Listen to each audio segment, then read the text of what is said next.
Fala pessoal, estamos de volta com mais um React aqui no canal e desta vez vamos assistir aqui o vídeo do Eurofut com o título Os Raros Brasileiros que Treinaram na Europa. Então vamos tentar entender, discutir aqui por que é que poucos treinadores brasileiros treinam na Europa, ainda mais atualmente, menos ainda, né? Bem difícil de a gente ver um treinador brasileiro lá na Europa.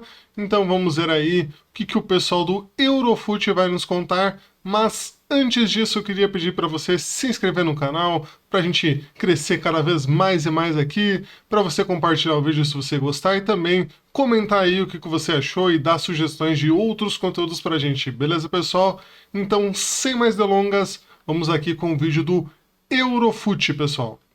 O Thiago Motta é um dos mais recentes treinadores brasileiros a se aventurar como técnico no mercado europeu. Ele que é ítalo-brasileiro, né? Recentemente treinou aí o Bolonha e a Juventus, fazendo a gente se perguntar por que a gente não vê mais treinadores BRs na Europa, principalmente nas grandes ligas. Já tivemos grandes casos nesse século e nesse vídeo eu vou contar pra vocês todos os mais importantes e ao final de cada caso eu vou tentar determinar qual foi o motivo específico que fez o treinador não dar certo no clube, beleza? E a gente começa com um dos casos mais icônicos, que foi a ida do Pofechô para o Real Madrid. Hoje pode parecer loucura, mas em 2004, Vanderlei Luxemburgo vinha numa alta absurda no futebol brasileiro. Ele levou o Cruzeiro a uma tríplice coroa nacional em 2003, com direito ao título do Brasileirão, chegando com 100 pontos, tá? E aí em 2004 ele chega para um Santos que tinha sido campeão brasileiro em 2002, mas que tinha começado o Campeonato Brasileiro muito mal, perdendo 3 das primeiras 4 partidas. Aí o Lucha fez o quê? Arrumou a casinha, botou um discurso bem otimista de que se o Santos conseguisse emplacar algumas vitórias, conseguiria brigar pelo título, e foi exatamente o que ele fez. Tirou o time da 20ª colocação e colocou em primeiro. O segundo título brasileiro seguido do Lucha naquela época, com o Santos metendo 103 gols, um ataque fulminante que até hoje não foi superado, né? Então o Luxemburgo estava extremamente valorizado, vitorioso, com um futebol bacana ali, tocou o telefone dele e do outro lado era ninguém mais, ninguém menos do que o senhor Florentino Pérez. E assim, em dezembro de 2004, ele se tornou o primeiro e até hoje o único, né, treinador brasileiro a comandar o Real Madrid. Pegou um time de galácticos que tinha lá Zidane, Beckham, Ronaldo Fenômeno, e a primeira partida do Luxemburgo já foi bem inusitada, porque ela durou apenas 7 minutos, tá? Foi um jogo que tinha sido interrompido por uma ameaça de bomba, e aí o final foi remarcado, e aí entre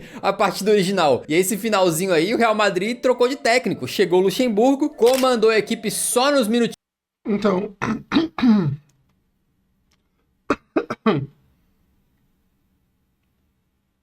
então esse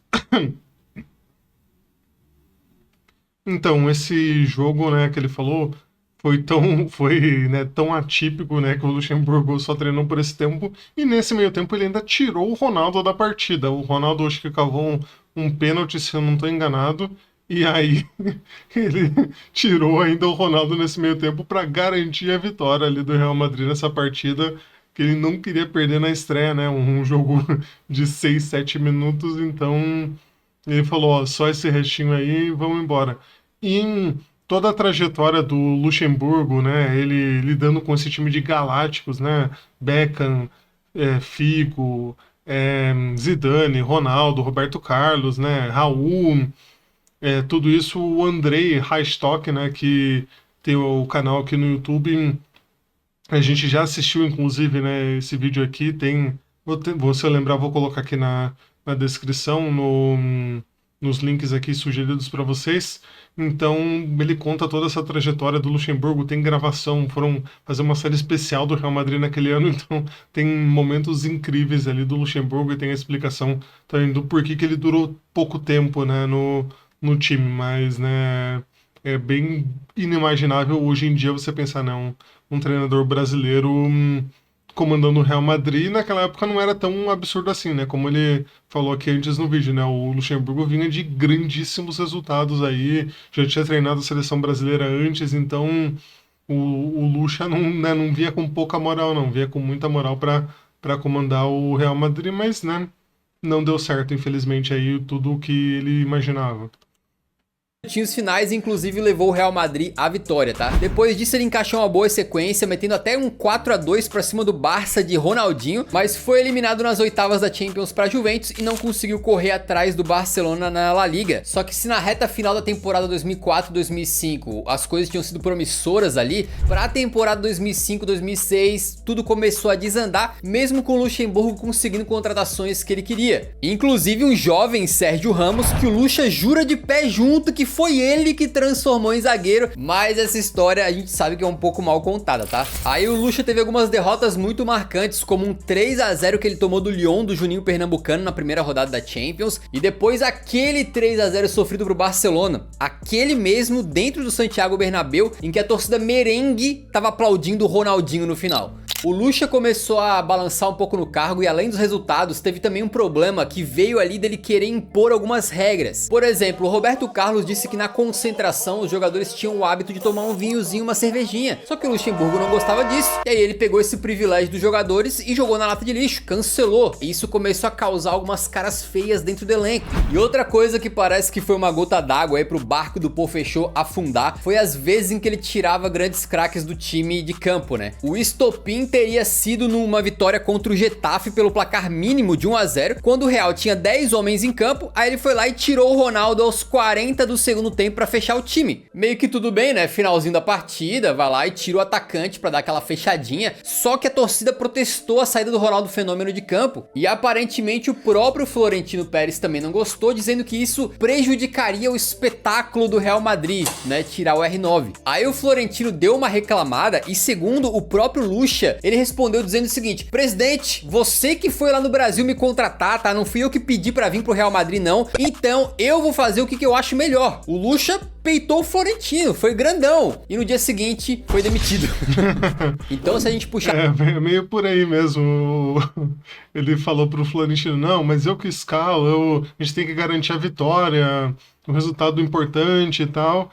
E aí eu tirei o Ronaldo, ele tirava várias vezes o Ronaldo, né? Igual eu falei, aquele jogo ali que só tinha 7 minutos pra jogar e ele tirou o Ronaldo. Então isso foi, né, de certa forma piorando ali a relação. Ele também não teve uma relação boa com o Figo, né? O Figo era reserva nesse time e aí também isso foi tirando um pouco do elenco ali. Ele falou dos privilégios também, né? Então... né, não foi uma relação fácil. O Luxa é um cara com um temperamento mais forte, né? E aí acabou que, né, o Florentino não ia bancar, né? Ao invés de bancar o jogador, né, de ir com o Luxa contra os jogadores, ele preferiu ir a favor dos jogadores e demitir o treinador, né? Que o Luxa foi, sei lá, no período ali de um ano e pouco, foi o quarto, quinto treinador do Real Madrid, né? O Real não tinha um treinador, né, regular ali, como a gente vê hoje, né, de ficar anos ali no time, não acontecia. Aquela listinha dos motivos, né? O motivo do Luxemburgo provavelmente foi de ele querer mudar as coisas como eram feitas no Real Madrid. Ele querer impor novos hábitos ali para os jogadores e também peitar o Florentino. Então em dezembro de 2005, praticamente um ano depois da apresentação, o Vanderlei Luxemburgo encerrou a sua passagem por um dos maiores clubes do mundo com um gosto bem amargo e nenhum título conquistado, voltando para o Santos e nunca mais treinando um clube na Europa. Ao invés disso, ele foi lá e fundou a sua própria seleção, que joga eliminatórias pra Copa e tudo hoje em dia. Vocês me desculpem, mas essa piada pra mim nunca perde a graça, cara. País de Luxemburgo, do Pofechô. Pênalti é uma situação... Não adianta você treinar muito, não. E claro que o Luxa não foi o único treinador conceituado a se aventurar lá no velho continente. Em 2008, as ações de Luiz Felipe Scolari estavam em alta. O cara era penta com o Brasil em 2002, levou Portugal pra uma final de Eurocopa em 2004 e depois na Copa de 2006 levou os Tugas a uma das suas melhores colocações em Copas do Mundo. Então ele estava valorizado no mercado europeu aí e aceitou como... Ele perdeu a final pra Grécia jogando em casa, né? Uma loucura pensar isso, né? 2004 que foi um ano das zebras, né? No futebol, assim, só coisas malucas. E aí dessa Euro, essa Euro e aí a Copa do Mundo, né? Conquistou o quarto lugar, que acho que era o melhor resultado quando o Eusébio jogava por Portugal, né? Então acabou igualando essa marca ali, um jovem Cristiano Ronaldo que ele começou a colocar ali para jogar por por Portugal, né? Mas realmente, né, com esse retrospecto ainda treinando uma seleção europeia, né, é visto com olhos diferentes, né?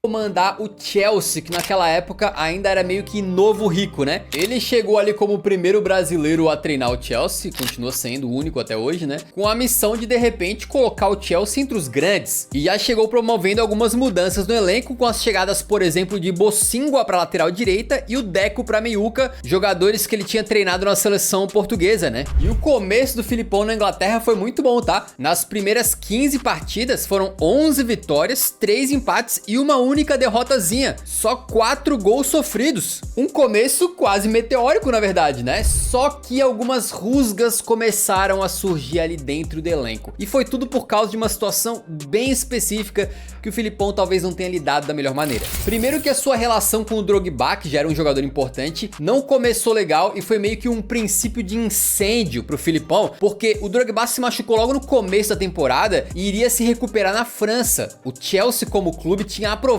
isso, só que o Felipão vetou. E quando o Drogba volta de lesão, a situação piora, porque naquele momento o Anelka era o jogador principal do ataque, artilheiro da equipe, tudo titular, né? E tendo dois jogadores desse nível, talvez o mais adequado fosse tentar dar um jeito dos dois jogarem juntos, mas segundo o próprio Filipão, eles não compraram muito a ideia, com o Anelka particularmente se recusando a voltar mais pra marcar, pra poder jogar junto com o Drogba.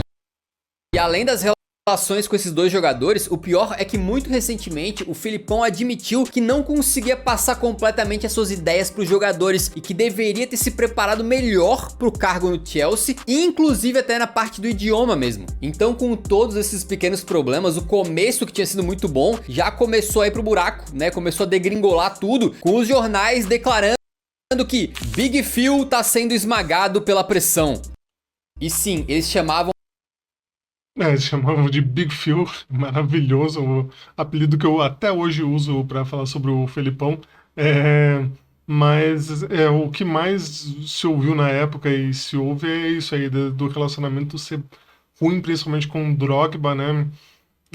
Que não rendeu ali e tal, e aí ele falou, né, aí tudo que aconteceu, né, o processo e tudo mais, né, com mais detalhes do que eu tô falando aqui, mas que daí a galera foi querendo derrubar o Felipão, né, foi querendo tirar ele porque viram que uma hora ia explodir ali esse relacionamento deles e ia ser pior, e aí eles já quiseram ir meio cortando, né, o Felipão, falam, ah, não, porque jogador não derruba treinador, mas eu acredito que derrubam. Quando eles querem, quando eles veem que não, né, não tá indo para um rumo legal ali, eles dão, né, não tô falando, ah, nossa, eles se conversam ali, mas, né, não, às vezes tem uma vontade ali por parte do elenco, né, e acaba derrubando o treinador, mesmo um treinador, né, que tinha ganhado tudo aí, como o Felipão, né, a gente viu aí que ganhou tudo, né, de 2002 ali até 2006, né, conseguiu resultados absurdos com Portugal e o Brasil, e mesmo assim com muita dificuldade na Inglaterra, né. E fora, né, agora vendo aqui o nome do jornal, né, os jornais, os tabloides ingleses que perseguem, quando eles também querem, eles perseguem a pessoa, né, perseguem jogador, treinador, dirigente, então na Inglaterra também é um barril de pólvora ali para explodir alguma coisa contra você, né. O Filipão de Big Phil mesmo, né? É por essas e outras que eu queria ver o Everton Cebolinha jogando na Inglaterra. De preferência no Everton, claro. A defesa dos Blues, então, que foi tão sólida no início de trabalho do Filipão, de repente começou a ceder empates ali de 2-2 contra o Fulham, de 1-1 contra o Southend United e até uma eliminação pro Burnley pela Copa da Liga, com a última pá de cal vindo em janeiro de 2009, quando em pleno Old Trafford, o Manchester United guardou 3 do Chelsea, ampliando a vantagem na liderança naquele momento e meio que fazendo os Blues, que estavam em terceiro, já ficarem um pouco mais enrolados numa possível disputa pelo título. Então, no caso do O Filipão parece que foram vários pequenos motivos ali que culminaram na demissão, mas se a gente for tentar apontar um principal, trazer aquela listinha de volta, né? Provavelmente foi o fato dele ter tentado se impor ali sobre lideranças do elenco. E aí, como bem o jornal disse ali, ele acabou sendo esmagado. E assim, esse até é um motivo que daria pro treinador mudar e se adaptar, né? Mais pra frente eu vou contar um caso pra vocês que, tipo, não tinha o que o cara fazer, saca? O grande Felipe foi demitido em fevereiro de 2009, 244 dias depois do seu anúncio e também sem vencer nenhum troféu, né? Indo depois treinar um time do Uzbequistão, o Bunyodkor, que como vocês podem ver pelo logo aí, parece praticamente um Barcelona alternativo, digamos assim. E aí depois então o Filipão nunca mais treinou um clube em solo europeu. A gente já falou aqui de treinador e de vinho, então não tem como deixar de fora o nosso querido Abel Braga, que muito antes do Luxemburgo e também do Filipão, já tinha uma carreira até extensa em solo europeu como técnico. O sommelier Abelão já tinha feito vários trabalhos em Portugal ali, à frente de Rio Ave, Vitória de Setúbal, Famalicão e Belenenses. E em 2000, então, chegou para treinar o Olympique de Marselha, que ainda estava tentando se reerguer depois de ser punido com o rebaixamento por aquela conquista manchada da Ligue 1 em 1993, que a gente já contou, inclusive, com detalhes nesse vídeo que tá aparecendo para vocês aqui, beleza? Apesar do Abelão ter estreado bem no comando do Olympique, com uma vitória aí, inclusive, com Adriano Gabiru titular e metendo gol no Olympique de Marselha. Pega essa. Logo ficou claro. Gabiru e o... esqueci o nome. Marcelinho Paraíba. Claro que o trabalho do Abel estava sendo prejudicado pela instabilidade administrativa que estava rolando no clube, né? Tanto é que logo o então presidente Yves Marchand renunciou ao cargo, dizendo que o clube estava com vários problemas internamente e tal. Ou seja, a situação lá dentro tava um caos, né? Uma bagunça. O Abelão foi pego nesse fogo cruzado e depois de só 16 jogos, ele mesmo acabou pedindo demissão. E os caras que vieram depois dele também ficaram bem pouco tempo. Então, o Marselha realmente estava numa fase muito complicada, trocando de técnico todo momento. Tava um furacão dentro do clube. Aí tu traz a listinha e pergunta o que o Abel fez de errado. Aparentemente nada. Ele só deu muito azar, né? Ele pegou um clube que tava um caos. Então o azar também é complicado na carreira de um treinador e não tinha muito que ele pudesse ter feito naquele momento. Depois o Abelão volta pro Brasil e... O Abel, curioso ouvir falarem que em Portugal, né? Por ter treinado vários clubes, ele tem uma certa fama. Acho que na Suíça... Ele falou aqui dos times e tal, mas eu não sei se ele vai falar depois, né? Se não foi depois, pra mim que tinha sido antes, né? Que na Suíça também ele foi treinar e lá também teve algum reconhecimento, assim, né? Mas o curioso, né? Vai treinar o Olympique, que é né, dos grandes da França, e aí tem esse azar, né? Consegue, né? Não falou ali, eu acho, os resultados dele, mas pelo jeito, né, não foi por resultado, né? Foi porque o time tava numa bomba ali, né? Prestes a explodir, então não tinha muito o que fazer, né? quase nunca mais volta pra Europa, né? Tendo ainda uma passagem rápida pelo Lugano da Suíça, que não é aquele Lugano do São Paulo, né? Mas ele foi demitido do Lugano no dia do seu aniversário. Cara, que crueldade, mano. Imagina só, o cara tá lá na sua casa, tomando um bom vinho, comemorando seu aniversário e é mandado pra rua, no mesmo dia. E aí o Abel acaba entrando naquele ciclo da carreira dele, que a impressão que dá é que ele ia pro Inter, aí era demitido, ia pro Fluminense, aí voltava pro Inter, aí voltava pro Fluminense, aí ia pro Inter, aí ia pro Fluminense. Num ciclo sem fim que nos... É quase o Renato Gaúcho, né? Que é Grêmio e Fluminense, mas o Renato ainda vem apresentando, né, resultados. Quando tá nesses dois times parece que tem um boost, né? Uma melhora de desempenho dele que ele encaixa nos times, né? E o Abel, coitado, depois agora já final de carreira já não tava conseguindo mais trazer resultados, né? Ele foi campeão de quase tudo ali no Inter, né? Então é muito ídolo lá do Internacional, né? O Abel Braga, se eu não tô enganado, era o treinador da própria Libertadores, né? Do time. Então é um tamanho muito grande que ele tem, né? No clube. Nos guiará. Mas até agora dá a impressão que técnico brasileiro e futebol europeu não combinam, né? Mas até agora. Isso porque nós chegamos talvez no caso de maior sucesso, que foi o do Ricardo Gomes, que conseguiu ser campeão não só por um clube europeu, mas por dois. O primeiro deles foi o PSG, que o Ricardão conseguiu conduzir aos títulos da Copa da França e da Copa da Liga Francesa, naquele time que tinha o Raí no elenco, né? Conquistas, inclusive, que foram antes da virada do século, ou seja, muito antes do Qatar, né? Muito antes desse PSG dominante de hoje em dia. Naquela época, ganhar uma Copa da França e uma Copa da Liga com o PSG era coisa grande, tá? Depois o Ricardo Gomes passa um bom período no Brasil e em 2005 volta a desembarcar na França para assumir o Bordeaux. E esse foi um dos trabalhos mais emblemáticos da sua carreira, porque ele chega num Bordeaux que tinha feito uma campanha de Ligue 1 nada empolgante, terminando na 15ª posição. E assim que o Ricardo Gomes chega então, ele começa a dar a sua cara pro time, né? E a verdade é que na sua primeira temporada, o Bordeaux perdeu apenas 5 vezes e terminou a campanha na vice-liderança com direito à melhor defesa do campeonato francês. Já na temporada seguinte, a 2006-2007, eles estavam jogando a Copa da Liga Francesa quando foram avançando, até chegar à grande final e enfrentar o todo poderoso Lyon, que naquela época, vale lembrar, estava no meio daquela jornada do heptacampeonato consecutivo. O Lyon tinha Juninho Pernambucano e Fred, tá? Mas o Bordeaux foi com força máxima e viu seu time abrir o placar já no final do jogo, tendo coragem para segurar a vantagem até o apito final. No que foi então uma vitória do Bordeaux e o terceiro título pro Ricardo Gomes em solo francês. A essas alturas, ele já era muito respeitado por lá, tá? Só que em 2007, mesmo tendo renovado seu contrato com o Bordeaux, ele chamou a atenção de outro clube que joga na Ligue 1. Ele recebeu uma proposta do Mônaco e resolveu aceitar o projeto. Aí o Ricardo chegou numa equipe que tinha caras como o Nenê e o Menez e alguns brazucas aleatórios que certamente você conhece, como o lateral esquerdo Fábio Santos e o zagueirão Bolívar. E aí no comando do Mônaco, o Ricardo Gomes não conseguiu ter o mesmo sucesso, né? Terminando sempre ali no meio da tabela do francesão. Só que o pior é que quando ele tava lá no Principado, nas 2 temporadas que comandou o time,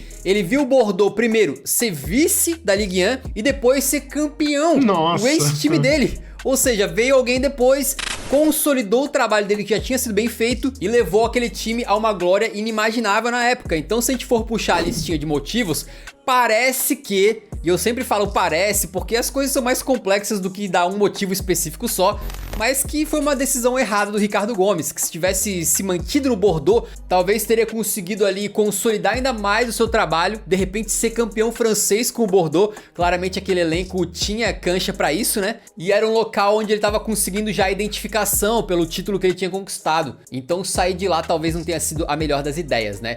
Ele acabou então encerrando a sua passagem pelo Mônaco sem nenhum título e depois nunca mais treinou na Europa. Mas assim, a passagem do Ricardo Gomes pelo futebol francês é bastante boa. Ele chegou a ser um técnico consolidado, digamos assim, no mercado francês e depois chegou também até a ser dirigente do Bordeaux por um tempinho. E quem também jogou e atuou como... Pois é, não, o Ricardo Gomes é um caso engraçado, né, que ele trouxe aí o PSG, o Bordeaux, mas né, no Brasil e tal, no geral, um trabalho que não é lembrado, né, não tem destaque, você fala, nossa, Ricardo Gomes, né, um grande treinador, com o máximo respeito aí ao Ricardo Gomes, que fazer o que ele fez ali na França, né, não é qualquer um que faz. Mas, ao mesmo tempo, a gente não tem essa lembrança, né, do Ricardo Gomes. Você vai falar, treinadores de destaque, né? Você não fala no nome do Ricardo Gomes porque parece que depois não engrenou, né? Ele não conseguiu fazer, né? Deixem aí nos comentários se teve algum trabalho de maior destaque aí que ele fez. Eu não lembro, assim, dele ter, né, quero um título, alguma coisa assim, pelo menos no Brasil, né? Não lembro agora dele ter conseguido algo maior, assim, né, como treinador. Mas, né... impressionante, né? O que ele fez, ele dá um azar ainda de, ao invés de ter continuado, ele pensou, vou tentar dar um passo para frente, né? O Mônaco com mais investimento e tal. E aí, no final, o Mônaco foi pior que o próprio time que ele tava, né? Que o Bordeaux que foi campeão. Então, coisas do futebol, né?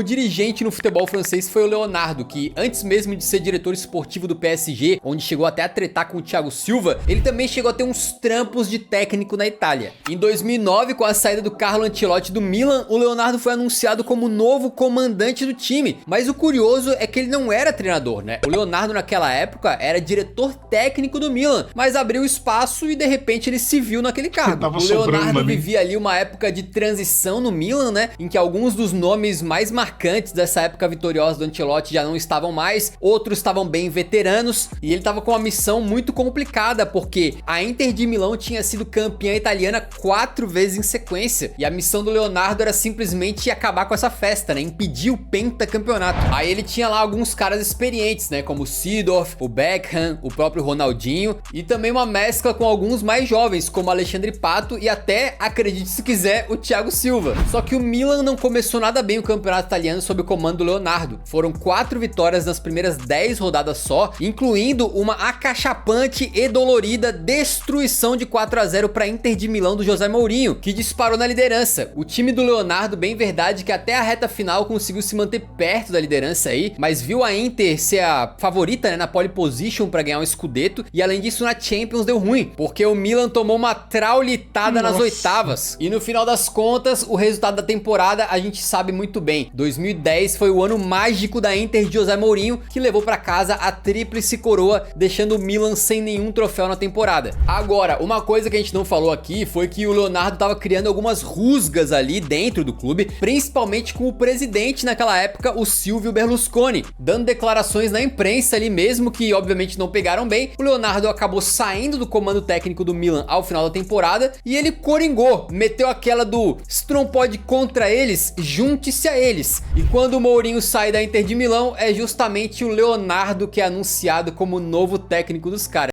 Caraca, é loucura, né? Que lábia foi essa para conseguir sair de um rival pro outro, né? Impressionante. Mas o Leonardo realmente não teve. Eu tinha alguma esperança ali na época, né? Que ele começou, tinha alguma expectativa ali que ele fosse bem, mas depois não entregou muito e teve essas confusões e tal, né? Acho que não só no Milan, acho que outros clubes também não saiu bem ali e tal, né? Não teve. Não saiu pela porta da frente assim tão bem assim, né? Eu posso estar me equivocando, mas acho que no PSG também não foi tão bem assim. Mas né, eu imaginava que como treinador ele poderia ir mais longe, né? E aí ele virou diretor e tal, né? Teve outros cargos ali que também o pessoal não gostou tanto também. Mas enfim. Mas loucura e não tinha um time ruim, né? Esse time aí, apesar de veterano, meio fim de uma era do Milan ali, mas né, não era um time ruim, mas né, acabou dando o azar aí de pegar também uma Inter com o Mourinho no auge, né? O Mourinho absurdo, né? O que ele fez com aquele time da Inter para ser campeão, então né, também não era um concorrente fácil. Então ele foi do Milan direto pra Inter na temporada seguinte. Ele assumiu no meio da temporada, né, com o bonde andando ali já depois de um péssimo trabalho do Rafa Benítez. E por mais que tenha começado com bons resultados, dessa vez de novo ele escolheu o lado errado. Porque agora que o Leonardo tava na Inter, a sorte tava com o Milan. Os rossoneri venceram os 2 confrontos diretos, que vale dizer contaram com provocações quentes aí contra o Leonardo por parte da torcida do Milan. E aí o próprio Milan então impediu o hexacampeonato consecutivo da Inter, né? Mas nem tudo foi um desastre pro Leonardo, porque ele chegou com a Inter até a final da Copa da Itália e viu ali os seus comandados meterem 3-1 pra cima do Palermo, então ele se sagrou sim campeão por lá. Porém, no final da temporada aceitou um convite para ser dirigente do PSG e desde então ele trabalhou na Europa em diversos clubes nessa parte mais diretiva, só sendo técnico mais uma vez quando meteu um rolê aleatório e ficou 10 jogos no comando do Antalyaspor da Turquia. Então a gente puxa a listinha novamente aqui e com todo respeito ao Léo, aparentemente ele não era o cara mais gabaritado para ser técnico de futebol, tanto é que ele escolheu outra carreira, né? Foi ter outros cargos diretivos aí e tal. Ele não seguiu como treinador, então talvez pro Leonardo a explicação é de que ele simplesmente não era bom técnico o suficiente. E até aqui a gente falou de meros mortais, né? Treinadores normais, bons, mas não tem como não falar do gênio da área técnica, o Silvinho. Mas calma que a gente tá focando em clube e não em seleção, então a gente não tá falando da boa passagem dele pela Albânia e nem pelo período que ele comandou o Coringão, tranquilo? A gente tá falando de 2019, quando o Little Silvio não tinha tido nenhuma experiência como treinador principal de nenhuma equipe. Ele tinha passado cerca de 2 temporadas como auxiliar do Roberto Mancini na Inter, além de um período como auxiliar da seleção com o Tite, mas até então não tinha um projeto pra chamar de seu, né? Até que o Lyon bateu a sua porta. E aí ele assumiu uma equipe que tinha caras ali como Memphis Depay, o Aouar e o craque Denayer, saudades, no que acabou sendo uma passagem relâmpago, porque não demorou nadinha de nada para as ideias do Silvinho não só não emplacarem, como o ambiente ele virar uma panela de pressão. Isso porque o Lyon teve o seu pior início de campeonato francês em 24 anos. O Petit Silvio só conseguiu fazer com que os caras ganhassem 2 das primeiras 9 partidas na Ligue 1. E lembrando, né, com todo respeito ao campeonato francês, é o campeonato francês. Então, mesmo antes de chegar no final de outubro daquela temporada, ele já tinha sido mandado embora. Então a gente olha e fala, pô, que passagem tenebrosa dele no Lyon, né? Só que o mais curioso é que depois alguns jogadores meio que defenderam o Silvinho na real. O Memphis Depay, por exemplo, naquela época, que era um dos artilheiros da equipe, líder ali, né? Tirando o do Silvio da reta, tá? E dizendo que a culpa dessa fase era principalmente dos jogadores. Enquanto o Rafael, lateral direito, disse que o fato do Silvinho não saber se comunicar muito bem em francês foi um dos fatores determinantes para essa decepção. E não questões táticas ou coisa assim. E aí depois da França, o Silvinho teve aquela passagem conturbada pelo Corinthians. E aí quem ficou feliz com tudo isso? A seleção da Albânia, que fisgou o camarada a ponto dele ser uma das sensações da última Eurocopa e tá buscando aí classificação pra Copa do Mundo, quem sabe? É, Deus no céu e Silvinho na terra lá pro pessoal da Albânia. Não existe outro homem maior do que Silvinho na Albânia. Mas nessa passagem dele pro Lyon, né, quando ele falou ali, o idioma é uma coisa difícil, porque para você conquistar, né, a confiança de quem, né, a maioria ali vai falar francês, né, dos jogadores ali, pessoal, na França ainda, o campeonato francês ainda tem muitos franceses jogando, ou jogadores que vão falar francês, né, e acaba que é um fator diferencial, né, você falar o idioma, para você, ainda mais no começo de trabalho, você conquistar a confiança e falar, ó, galera, né, ainda mais um treinador que não tem um nome internacional e tal, né? Por exemplo, a gente viu o caso do Felipão, nem o Felipão, que tinha toda aquela moral, ainda sofreu por causa do inglês, né? É uma coisa que atrapalha, então, lógico que tem lugares tipo Japão, Rússia, né? Tem lugares que é difícil, a Albânia mesmo, que eu não sei se é albanês ou o idioma, desculpa aí a minha ignorância geográfica, mas, né, para você falar a língua, às vezes é mais complicado, já é uma dificuldade maior do que seria, né? Mas o francês ainda dá para tentar aprender, né? Então, isso é uma coisa complicada aí pro treinador, né? Que pode sofrer. E, né, o resultado ruim de começo aí, eu posso estar errado, mas eu acho que o Lyon, anos depois aí, recente, quase caiu com uma campanha que no começo estava pior do que essa do Silvinho, assim, tava horrível, assim, quase sendo rebaixado, aí surgiu uma luz no fim do túnel ali e o Lyon conseguiu se salvar, mas foi por pouco que o Lyon não caiu mesmo, então, né, não foi esse trabalho do Silvinho aí o mais tenebroso dos últimos tempos, eu acho, então é loucura, né, como o futebol é muito dinâmico, né, mas o Silvinho, coitado, foi pego ali num problema muito grande ali com o Lyon e não conseguiu fazer funcionar, mas eu acho que, né, ele vem se provando aí, pelo menos na Albânia, que ele não era esse treinador horroroso como foi pintado por alguns, né? Então, se a gente for buscar aqui no vídeo, eu acho que tiveram alguns motivos diferentes pelos brasileiros não terem dado certo no mais alto nível europeu. O Lucha tentou tirar a bebida dos caras, eles ficaram indignados, né? Depois bateu de frente com o Florentino. O Felipão não quis aliviar pro Drogba e teve problemas de comunicação. O Abelão, coitado, caiu lá num clima caótico dentro do clube, teve azar. O Ricardo Gomes largou um projeto onde era respeitado pra tentar outro e não rolou, né? Vendo o ex-time ganhar títulos. Enquanto o Leonardo possivelmente só não não era o melhor cara pra ser técnico, né? Agora, se vocês tiverem interesse, de repente a gente pode fazer um vídeo investigativo tentando ir mais a fundo, assim, de por que brasileiros, em específico, hoje em dia, não tem tantas oportunidades no futebol europeu, principalmente nas principais ligas, enquanto a gente vê aí chilenos, argentinos, toda hora aceitando trabalhos aí em La Liga e outros campeonatos. E é importante falar que a gente focou em passagens nesse século e nas top 5 ligas europeias. Então vai ter outros casos que a gente nem mencionou, né? Por exemplo, o Zico, ele treinou lá na Turquia, em outros países. O Parreira, na década de 90, chegou a estar no Valência. O próprio Cris, zagueiro, lembra dele, do Lyon? Tá fazendo carreira de técnico nas divisões inferiores da França. Ou o próprio Belletti, tá nas categorias de base do Barcelona e tá muito bem, inclusive. O Belletti chegou a treinar acho que o São Paulo, sub-20, não tinha muitos resultados ali, acho que tava, né, muito de começo ali e tal, né,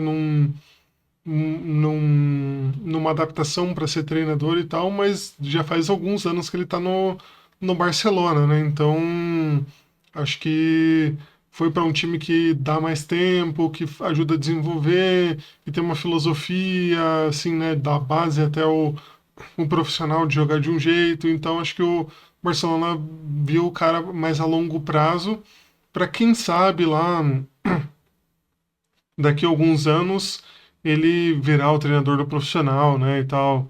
O Barcelona tem um pensamento mais assim, né, mais difícil de a gente ver em outros clubes na Europa e no Brasil, né, também, do cara fazer esse caminho todo, ficar vários anos ali até chegar como treinador do profissional. Então, quem sabe aí a gente tem um Belletti treinando o Barcelona no futuro daqui a alguns anos, né, porque é o time que vai investir nisso para ele, né, se ele seguir apresentando resultados aí com a base, né. Enquanto o Roberto Carlos também chegou a brevemente treinar alguns clubes turcos, mas isso porque o final de carreira dele foi assim extremamente maluco, tá? Inclusive com ele chegando a ser treinador e jogador ao mesmo tempo. Loucura, um caso loucura. bem curioso que a gente contou nesse vídeo, tá aparecendo na tela, que vale a pena você clicar pra assistir e entender o que aconteceu. Mas sabe o que é triste, cara? Eu vou decepcionar o Abelão, porque isso aqui não é vinho não, é suco de amora, beleza? Bom, é isso. Grande vídeo, gostei demais. Aí, Eurofut maravilhoso, grande material de pesquisa, né, que eles fazem para achar, para ter todos esses dados. Muito bom, parabéns mesmo. E, né, curioso aí, várias razões. Eu acho que talvez a principal o idioma e um pouco da cultura, né, de você dar uma baixada ali para falar, não, calma, vamos ceder aqui, vamos olhar como que é, vamos tentar entender e não tentar se impor tanto, né? Acho que isso talvez ajudasse um pouco, né? Tô falando como alguém de fora, claro, né? Quem sou eu na fila do pão do futebol, né? Mas acho que é um caminho aí que... Porque eu acho que por qualidade, seria possível ter treinadores treinando, não sei se, né, o mais alto nível da Europa, né, os maiores clubes, como a gente viu aí, o Luxemburgo, o Felipão, mas que começasse ali nos menores e tal, conquistando espaço, acho que já poderia acontecer, porque a gente vê treinadores que passaram pelo Brasil, mesmo o Vitor Pereira estava treinando o Wolverhampton, então será que tem essa distância, né, tão grande do Vitor Pereira para os treinadores brasileiros que tiveram mais destaque nos últimos anos, né? Não sei. Mas é uma discussão para outro vídeo, para outro momento. Então é isso, pessoal. Queria agradecer a você que assistiu aqui até o final. Pedir para vocês se inscreverem, para vocês compartilharem o vídeo se vocês gostarem e também comentarem aí o que vocês acharam, que treinadores que vocês acham que poderiam fazer sucesso na Europa também aí.